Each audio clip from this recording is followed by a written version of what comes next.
بصوا يا جماعه، تعالوا نجرب اقدم واشهر مكان بيعمل نيفه في القاهره كلها، وهو نيفه النجاحي. فخلاص بقى ادمنت من وانا عندي 9 سنين وانا واقف في المكان هنا، يعني بسم الله ما شاء الله. اللحم ده مقلي، ده سكر. وهم موجودين في منطقه الغوريه من سنه 1915، يعني بقى لهم اكتر من 111 سنه. ينزل النيفه في التنور ده لازم يكون واحد من العيله ياخد العهد من جده، والصنعه دي بتتورث لاجيال، وهم دلوقتي في الجيل الرابع. جيل بيدي عهد الجيل. اصل النيفه في مصر ادينا هنا يديك عافيه، مفيش اي بهارات. والنيفه دي بتكون لحم ضاني لباني، سواء كان جديان او خرفان. تعالوا بقى كده ندخل في قلب الغوريه، نشوف بقى الدنيا تبقى عامله ازاي، نشوف الاجواء عامله ازاي. انا حرفيا مش عارف اقف دقيقتين على بعض، كل شويه تلاقي حد بيدخل عربيه بتزمر. فتعالوا ناخد الجوله كامله وتعالوا نبدا.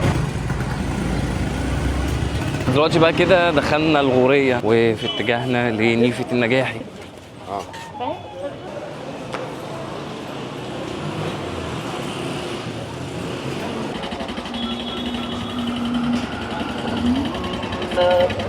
بص بقى، انت اول ما هتدخل من باب زويل هتدخل شمال، يعني اول ما هتلاقي الشمال ده هتدخله عشان تروح لنيفه النجاحي. بص هنا العماير اتجددت بقى شكلها رهيب.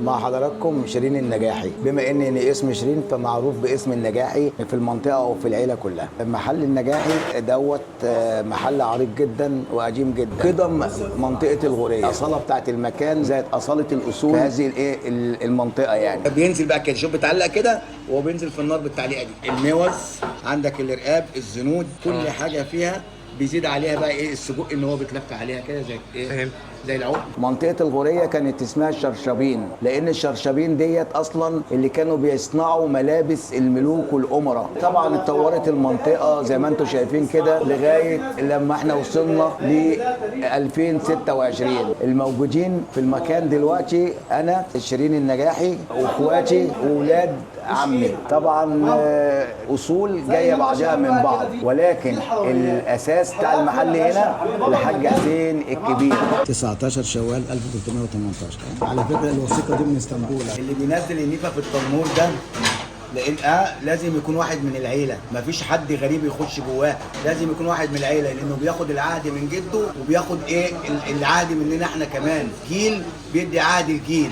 ده مكان التجهيز، نظافه على مستوى عالي جدا. ان شاء الله. اديك شايف المكان كانك داخل مستشفى. ايوه صح. دي الغرفه نفسها اهو. انت ده مكان التهويه. نيفه النجاحي بقى له كام سنه هنا في الغوريه؟ اسم النجاحي اتأسس سنة 1912 اللي هو بيتوافق مع 1318 هجرية. يعني كده بقى له حوالي 113 سنه. الاسم العائلي، ولكن امتى السوق المحل دوت من اول ما الحاج محمد خطاب انشأ العماره ديت، ادى للحاج حسين الصغير اللي هو والدي الحاج محمد ناسبهم، فخدوا المكان ده والمكان اللي جوه واداهم الشقه اللي فوق، بحيث ان هو ايه طبعا ايه بنته طبعا لازم تبقى. ايوه فاهم. وساعتها بدات قصه النجاح. ابتدت قصه بقى النجاح الاول. العيله كلها فضلت تتوارث. انا الجيل الرابع. انت الجيل الرابع. ويوسف هيبقى الجيل الخامس. الجيل الخامس ان شاء الله. انا عايز اعرف بقى كلمه نيفه دي جت منين؟ بص، هي كلمه نيفه ديت كلمه عربيه. زمان العرب كان لما بيبقى عندهم غزال او عندهم ناقه جميله او حصان جميل دي اللي هو مرعاها كويس كامل مواصفاته. الشكل الجمالي يعني زي ملكه الجمال كده، مش لازم بيبقى اللي فيها مواصفات. كانوا يسموا بقى اللي تنطبق عليه اي مواصفات جماليه نيفه. فالعربي يقول له ايه، تزوج بنت عامر وامها امراه نيفه، يعني امراه جميله. خدت بال حضرتك؟ طب طريقه تسويه النيفه دي بقى ازاي؟ مش اي لحم يتعمل نيفه. معلومه، الغنم سلالات كتير جدا. في الكنزي ده اللي بيبقى في البحر الاحمر، وفي البرقي بتاع مطروح، وفي الاوسيمي، وفي الفلاحي، وفي الصعيدي، وفي الرحماني كل دول سلالات. انما النيفه تنفع ايه بالظبط؟ ده سر من الاسرار. مش اي نوع ينفع اصلا. لا ما ينفعش. ما ينفعش خالص. السلاله معينه بتقوم بتربيتها، زائد انك بتستكملها من بعض العائلات اللي بتربي السلاله دي خلال السنه عندك. بتتسوى ازاي بقى النيفه دي؟ احنا دلوقتي عرفنا ان النيفه بتبقى مش اي غنم وخلاص، بيبقى نوع معين من الغنم. بتتسوى ازاي بقى؟ طريقتها ازاي؟ بص حضرتك، اول حاجه يكون الوزن بعد الذبيح الصافي من 10 ل 12 كيلو، 13 بالكتير. يعني لازم يكون سنه صغير.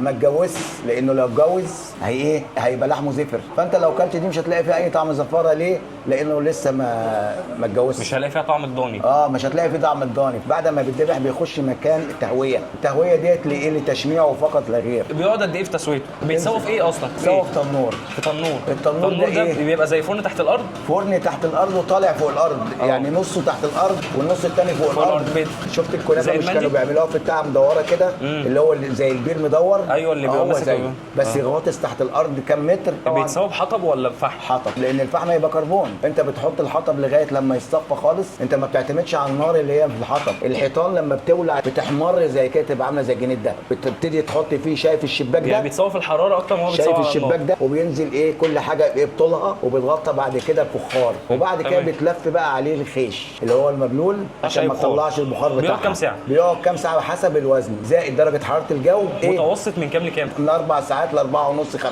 بقالك قد ايه بتاكل من النجاح؟ ده سنين. انا كنت شغال هنا وانا صغير، واول ما عرفت هنا كان الاسطى بتاعي بيعتني اجيب هنا ليه طلبات وكده، فخلاص بقى ادمنت، بقيت اجي اتعالج نفسيا هنا. والله كل ما كنت تعبان نفسيا وبتاع تعالي نفك الضغوطات دي، نيجي عند يوسف هنا نحجز بالواتساب، ويوسف يعني بس انتوا لازم تحجزوا قبلها عشان خاطر الحاجة برضه تيجي بتبقى على تبقى قد حاجتك حاجتك جاهزه، موعدك مظبوطه، ما تجيش. الناس هنا بتبقى بصراحه بتقوم باكمل وجه، وحاجات بصراحه يوسف بينزلها لنا الله اكبر عليه. طب هو الاصل انا بصراحه رحت مره مكان، يعني لو عايز نذكر اسمه، لا بلاش. بس مكان برضه تبع النجاحي، ودخلت واحد صاحبي اللي وداني، قلت له لا انا وانا صغير كنت بروح النجاحي في اللي في الغورية. قال لي لا ده الاصل اللي في مدينه نصر. فرحت هناك بصراحه لا، الحاجه نازله بارده، الحاجه مش كويسه، اسعار غاليه على الفاضي، الباركينج بفلوس وحاجه كده بصراحه. ما لكن هنا لحد حاجة ما تانية. عملت سيرش بصراحه لقيت يوسف عامل فيديوهات وكده، ودخلت على الواتساب وحجزت عنده، بصراحه ظبط لنا الدنيا، وبيجي على نفسه والله العظيم عشان فبجد بجد انا والله من مدمنين اصلا اكل النيفه، بحب اللحمه جدا، بحب اللحمه جدا جدا. لما باجي هنا عند يوسف لا الموضوع مختلف بصراحه، النجاحي رقم واحد.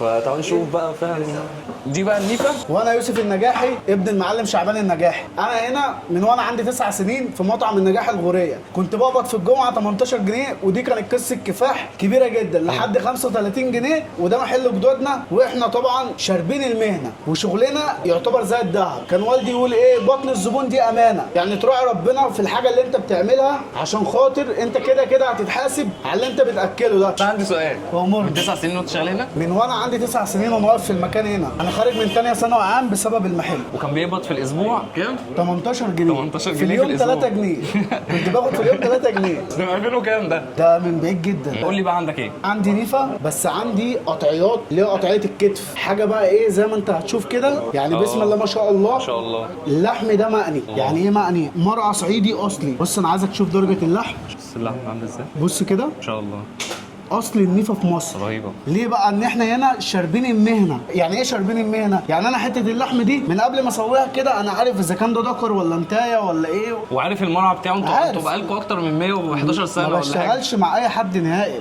غير مع الناس التمام. طريقه السوا بتاعي بص ده الدهون. سكر. ده بص كده، بص والله العظيم عسل. بص انا عايزك تبص على السمين. لا، السمين سكر ده- والله بص. العظيم مسكر. بالنسبه للبهارات ايه؟ ما فيش اي بهارات. عمل بص زي صلي ما على هي النبي. عليه الصلاة والسلام. عشان احط بهارات يبقى انا بداري حاجه في اللحم، تمام. لكن انا عندي اللحمه على ابوه. سايب طعم اللحمه، يعني هتحس بطعم اللحمه اهو. هو طعم اللحم. انا بكبير رشه الملح بالفلفل الاسود بس فقط لا غير، ما احطش اي حاجه تاني. حلو. احنا كده عندنا كتف، عندنا ايه تاني؟ عندنا كتف وعندنا موزه زي ما انت شايف كده. بص انا عايزك كده تفكها انت بايدك. يا نهار ابيض، دي دايبه خالص. دي الموزه. دي الموزه. وعندي الكبده برضو بسم الله ما شاء الله. بص تقطع كده ولا تلاقي دم ولا تلاقي اي حاجه فيها، مفيش دم. ليه؟ عندي اليوم بيومه تسويه، ولا عندي ثلاجات اخزن فيها، ولا عندي اي حاجه. يعني اللي بيتذبح بيتشمع وبعد كده بيتسوى على بيتشمع طول وبيجي على وبيتسوى في نفس تاني اليوم. يوم. في كمان سجق. ده بقى السجق، ده الهنك. ده بقى السكر. أيوة ما بشتغلش غير في لحم نمره واحد مختوم، لازم أن يكون من مذبح عليه ختم المذبح ومعاه فواتيره. ايه تاني بيتقدموا؟ عندي بقى الرقبه دي بقى، دي يعتبر بقى ايه، قصة تانية. قصه كفاح زي قصه يوسف النجاحي كده حرفيا. يعني بص بص الدهن بتاعها عامل ازاي. ايه ده؟ بص كده، ده العظم. بص بص انا عايزك كده تدوق دي. سخنه جدا، سخنه. دي ايه ده؟ مسكره. سكر. هي ملح وفلفل اسمر بس. لما تكون شغال في لحم نمره واحد ما ينفعش تحط توابل خالص. بص بقى. يا نهار ابيض. بص العظمه بتطلع ازاي. الكاميرا بقى انت اللحمه بتدوب حرفيا، تحسها قريبه قوي للبريسكت. تدوق حاجه كده من دي سكر، مش مثلا ملبسه دوقها. مش هتحس بطعم ملبس خالص ولا طعم الدوني ولا ان في ناس كتير اصلا بتقرف من الدوني. انا واحد من الناس بعرف من الدول، مفيش هنا، مفيش بس الكلام لا ده. مفيش خالص فعلا. ليه بقى الخروف انا اكلت كله؟ دهن وطعم قوي. مفيش، لا مسكر. اديني هنا يديك عافيه. 3/4 زبايني بتوع يوم الخميس دول عارفهم، يجي يقول لي يوسف، اقول له يوسف انا عايز افول. طب عينيا هتشرفني النهارده وربنا لا شرفك. تعالى بقى بص دي كده، بس اللحمه بتدوب ازاي. بص بقى انت دلوقتي بتعمل ايه؟ دلوقتي كده انا هعمل لك بقى البهاريز. انت اصلا عندك طلبات بتبقى ايه، بالكيلو ولا بالايه ولا ايه؟ بالكيلو. بالكيلو. بالكيلو. بيبقى كيلو مشكل ولا كيلو حاجه على معينه؟ حسب اللي انت عايزه. بس انا اهم حاجه هنا عندي بالحجز. يعني انت لازم تحجز قبلها؟ لازم يحجز بحجز قبلها. من على الواتساب. طبعا بقى توجيها ان انا ماليش اي فروع تانية. الفرع ده الوحيد اللي في الغوريه. الفرع اللي في الغوريه انا كيوسف النجاحي، فرع الغوريه فرع العيله، يخص العيله كلها شامله، لكن ما فيش اي فرع في مصر يمثل فرع نيفا النجاحي الغوريه. ليه؟ ان احنا هنا واقفين بحس جدودنا قلبا وقالبا. كل اللي هنا عيله يعتبر. عيله. ده بقى كده البهاريز. يا نهار ابيض، بس ودي الدهون سايحه كده يعتبر. دي بقى اسمها ايه؟ دي البهاريز بالصوص القوي اللي تخلي العجوز قوي. تمام؟ ده بقى اسمه طبق يوم الخميس، تمام؟ في نيفا النجاحي الغوريه، تمام؟ طبق البهاريز يخليك عريس. بص بقى الكتف لايق ازاي. مفيش كده. ايه ده؟ بص بقى. ايه رايك؟ بتدوب والله تحفه. طب بص بقى نبدا شكلها خطير. هات له موزتين. الباشا هو عايز ايه؟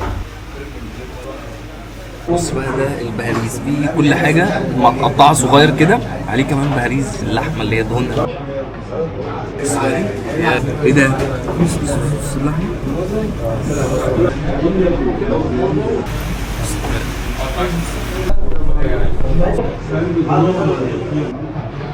مع شويه بهاريز كده بالشكل ده. الصراحه ليه النجاح الخطير. لازم بقى تحجزوا قبلها عشان هو بيعملوا كميه على القد وكده عشان هي بتبقى فريش. وبس كده يا جماعه، ما تنسوش بقى تعملوا لايك للفيديو، تعملوا بقى سبسكرايب للقناه، والصراحه كان معاكم جون مصر. سلام.